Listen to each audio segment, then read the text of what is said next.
क्या आप जानते हैं कि सीड बॉल्स कैसे तैयार किए जाते हैं और इनके बनाने का क्या फ़ायदा है।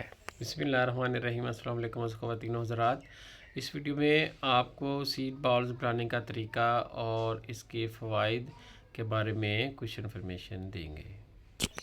मेरी तमाम दोस्तों और हुक्मा हज़रात से गुजारिश है कि जो जड़ी बूटियाँ हमें अक्सर मुश्किल से मिलती हैं, इनके बीज इकट्ठे करें। इनसे सीड बॉल्स तैयार करके अपने इर्द गिर्द के खेतों, जंगलों, वीरान जगहों, खाली जगहों पर या खाली प्लाट्स में डाल दें। जब मौसम कुदरती मौसम और बारिश इनको पानी मिलेगा बारिश की सूरत में, तो इन बीजों को वो उगा देगी और यूँ ये नायाब जड़ी बूटियाँ दोबारा आम होना शुरू हो जाएंगी। इस तरह आइंदा वक्त में जब हमें इन जड़ी बूटियों की ज़रूरत पड़े तो ये आसानी से दस्तयाब हो सकें।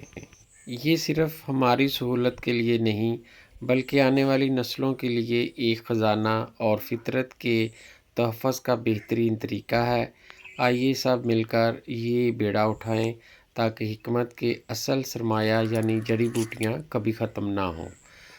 जैसा कि आप इस वीडियो में भी देख रहे हैं कि मैंने कुछ बीजों को जो मुझे चाहिए थे पौधे जड़ी बूटियों को मैंने इकट्ठा करके भिगो के रखा था। उसके बाद मैंने एक मट्टी तैयार की, उसके अंदर ये इन बीजों को मैंने मिक्स किया और फिर उसके छोटे छोटे ये बॉल्स बना लिए हैं।